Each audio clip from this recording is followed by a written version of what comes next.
I love some urban myths, like the crocodiles in the sewers of New York. I see the city as an immense, partly submerged, and old reptile, and we humans as just temporary guests, rambling on over the scales, pecking on its back here and there.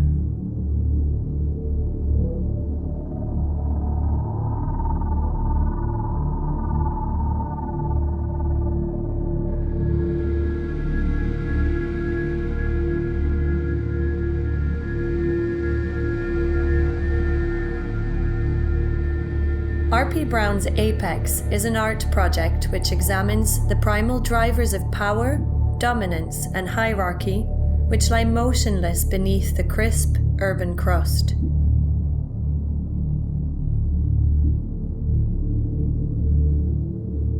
The project reflects upon the two most prominent financial hubs of the Western world, London and New York. These cities are also some of the most unequal in the world. The project was shown in both cities in 2015.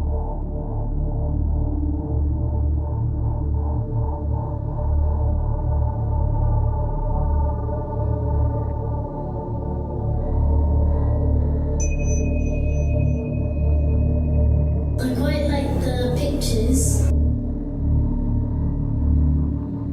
It just looks very good, and I really like the crocodiles.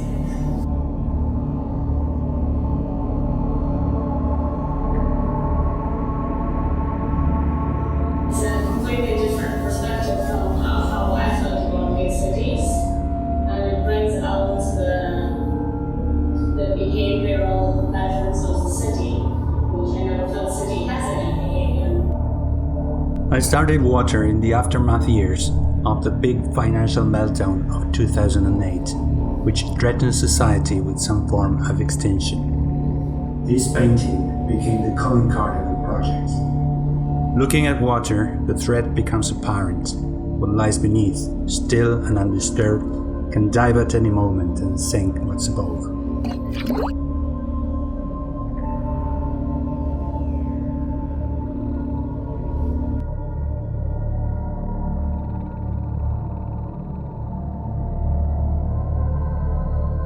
London is arguably one of the most interesting cities in Europe, and only a century ago was the centre of the planet. London's origins, though, are humble. It was founded in the 1st century on the swamps of the River Thames by the Romans. The original settlement looked after the interests of the emperor in this remote corner of the empire. London was the capital of the empire where the sun never set, or equally, where there never was a sunrise. Like most metropolises, London works on hundreds of juxtaposed layers. For centuries, the real power, the financial institutions, remained in the shadows. But now its imposing presence is ever increasingly easy to spot, with dozens of corporate and speculative residential towers that are rapidly transforming the city's skyline. Thanks to the tourist, the old imperial character is very much alive. Like a phantom limb sensation, holding a grip on people's imagination. In June 2015, R.P. Browne's Apex was exhibited in London at the Crypt Gallery. The venue is great. I really like what you did with sound and so on. That really added to it as well. The crypt of St. Pancras Parish Church lies in the central borough of Camden, London. It was designed and used for coffin burials from 1822, when the church was opened, until 1854. During both World Wars, the crypt was used as an air raid shelter. From the 7th of September 1940 to the 21st of May 1941, about 1 million houses were destroyed and more than 20,000 civilians were killed. On each of the 71 major German air raids, at least 100 tons of bombs were dropped over the city. The crypt later became an art gallery in 2002 and now hosts a range of exhibitions and events throughout the year. The Crypt Gallery, with its low vaulted corridors, was literally beneath the urban crust, and it had a foggy, primal character. During my first visit, I knew at once it was the right place for the show.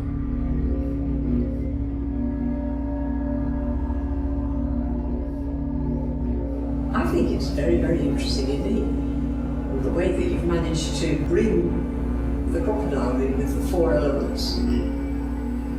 Very appropriate, it seems to me, and also a lot of it seems to be New York, but some of it's London as well. Air evokes the Dutch tulip mania of 1637, one of the first financial collapses to be recorded. In Amsterdam, right before the crash, a single tulip bulb reached higher prices than a house. Ironically, the last giant bubble to burst was in the housing market. I think that Earth was a favourite piece.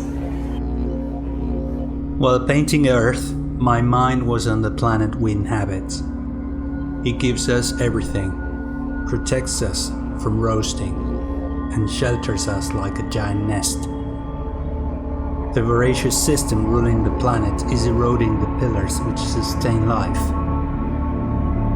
I just hope those pillars won't get too thin, or gravity will do the rest. I think my favourite one was Fire. I thought that was pretty powerful. On the same page as Earth, Fire depicts the exhausted urban planet. In this dystopian painting, the creature scales are the city blocks of Manhattan, scorching ambers and ashes. The picture is an inquiry into the use of energy and resources, in particular the abuse of fossil fuels. Yes, the snake going with the Thames, I thought, was simply brilliant.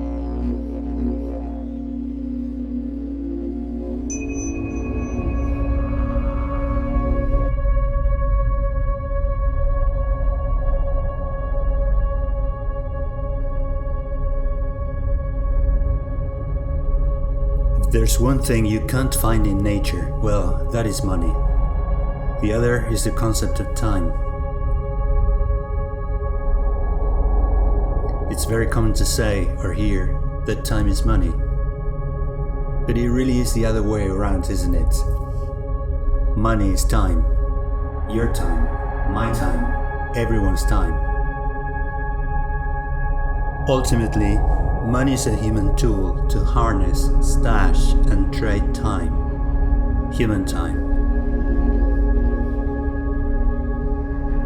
When you see this, you start to wonder how the very few are able to own the time of the billions. I thought it was really moving. The public's response to the London show was very positive, considering that the exhibition had hardly been advertised.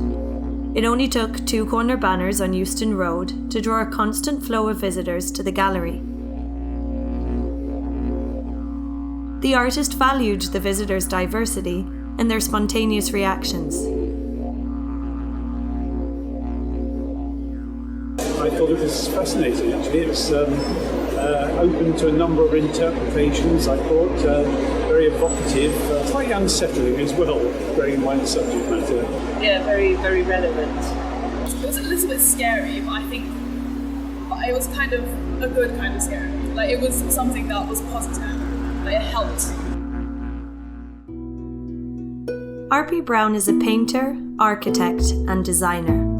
He was born in Buenos Aires, Argentina, in 1970, and he moved to Dublin in 2004, where he now lives.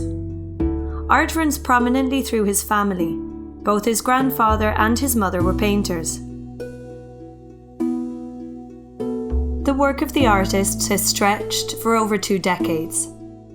A long road which has often touched the topics of oppression and inequality. Between 1999 and 2003, R.P. Browne worked on NN, the regime, large acrylics on the subjects of war, mechanization, and imposition of a globally marketed society. Very aware of the hidden implications of the so-called globalization, the artist delved into the darkest pools of the 20th century to retrieve a whole set of shocking imagery. The resulting series was a statement against our commercially militarized present.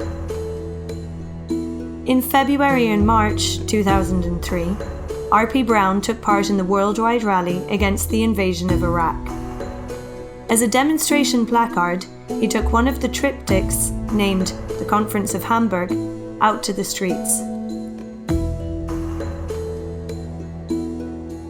Months later, in November, the paintings were shown in the Holocaust Museum of Buenos Aires. At the opening, the artist met some of the attending survivors of World War II Holocaust. Unbeknown to the artist, but parallel to the show, the museum was endorsing Israeli settlements in Palestine. Once aware of this, he felt sad and reflected upon his own naivety. It would be years before he would consider showing work again.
New York was originally a Dutch settlement on native lands, and for a long time it was called New Amsterdam.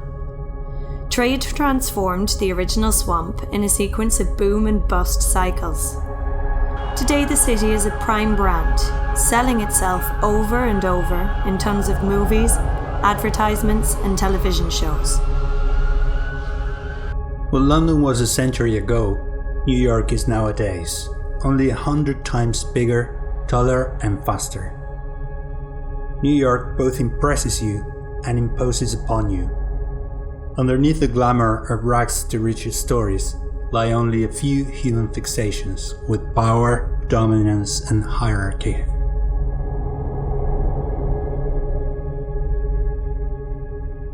As an architect, I'm very familiar with skyscrapers as symbols of power, dominance and hierarchy. But I think there's more to them, something more primal, greatly summed up in the film King Kong. Like a costly and useless attempt to escape from nature, and as well like a torn, unfulfilled wish to return to it.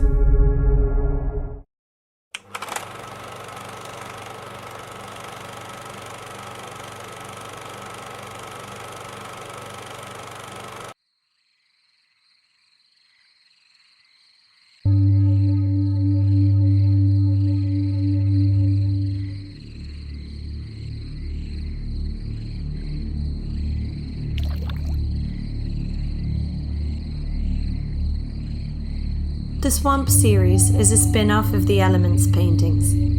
The artist looked further into the predatory nature of the urban world.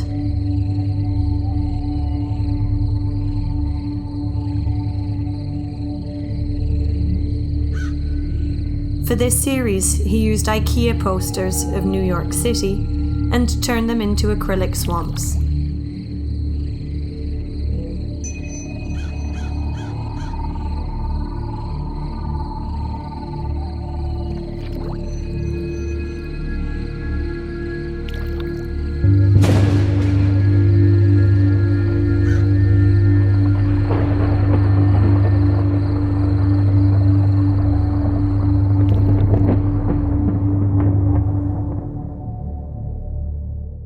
For the second leg of the project, the artist was invited to the Argentinian consulate in New York.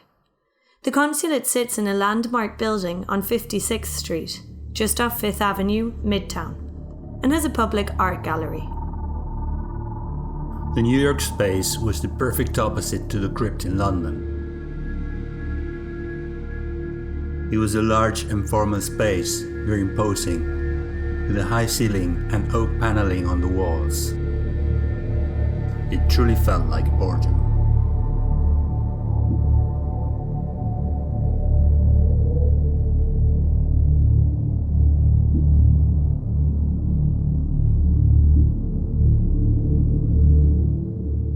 I enjoyed the exhibition in the boardroom, so with the corporate characters and so forth. I loved it. You know the ones with the animals? You've used the suits. I really like that.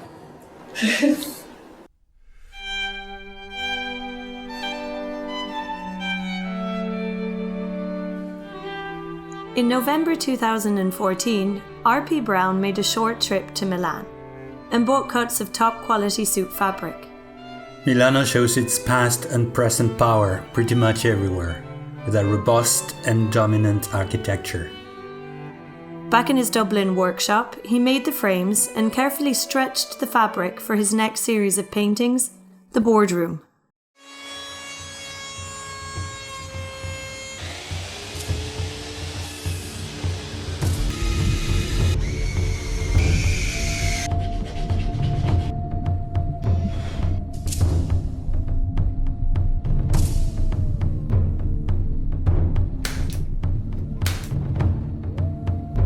In between R.P. Browne's London and New York shows, there was an incident involving Air France's top executives and some company workers who had recently been fired. The protesters broke into a board of directors meeting and tore off their clothes. The images were so shocking because in our daily lives we fail to see how such fabric can be torn so easily. I remember the photo of a man, clearly a powerful man, clambering the fence in rags, looking like a fallen bird of prey. And now he looks scared, vulnerable, in shock himself, as if some magic spell had been broken.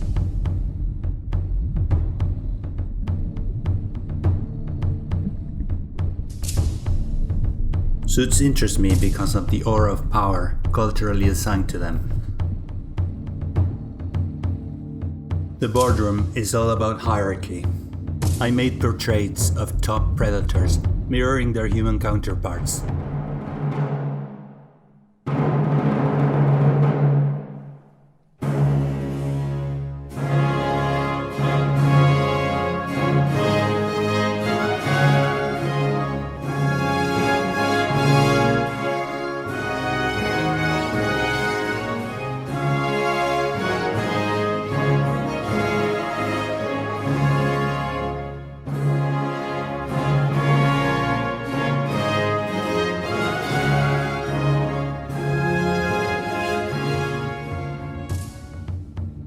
The predators seated within this boardroom were carefully chosen. Like a deck of corporate tarots, each canvas is full of symbolism. The main players and institutions at the apex of power are portrayed. Hereditary-based institutions like monarchies and aristocracies, CEOs and corporations, rulers of the law, either human or divine, and the media. Although the original set was composed of 7 portraits, 2 remain veiled at the time of the exhibition: the entertainment industry and the military corporation.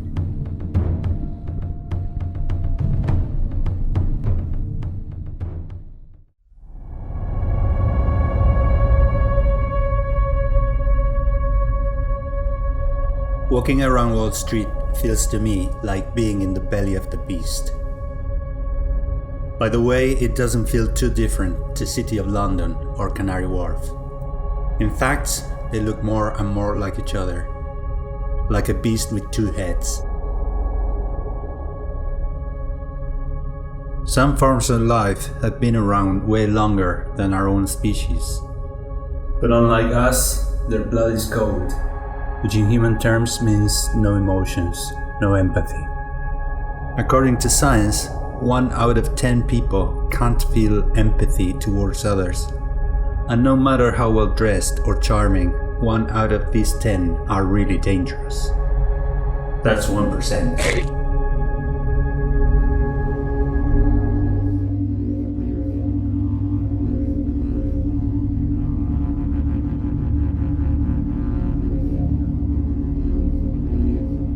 And you kind of felt very like looking at the creatures, you know, like you kind of felt very small and like sort of looked at this kind of cat and mouse and felt like a mouse and felt like that you were prey when you rather than the predator.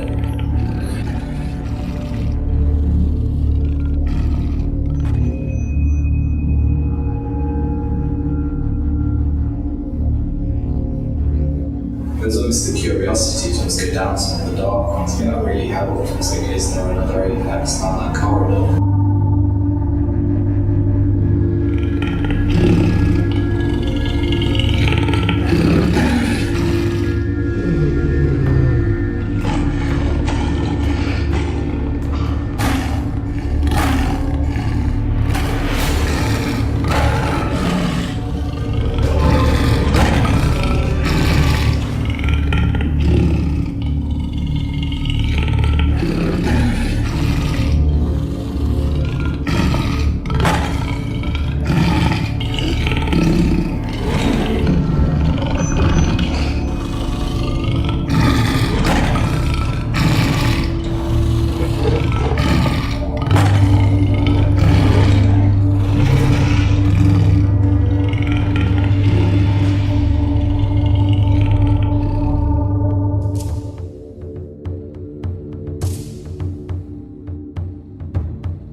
I enjoyed it quite a bit. It was entirely unexpected.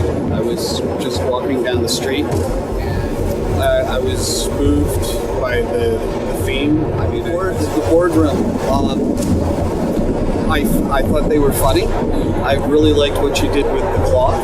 I thought that was a really interesting medium, I guess. Well, I was really struck, I think, by fire and water. It looked to me like a map of maybe outer boroughs or, you know, Manhattan's really, I didn't live in Manhattan, I lived across the One Rivers, because you don't make enough to live in Manhattan unless you're in the boardroom.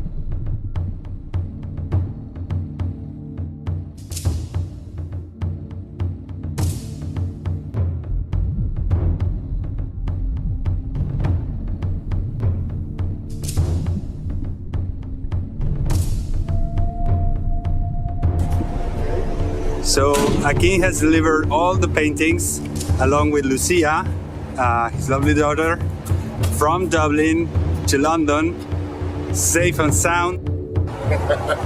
Cheers. Cheers.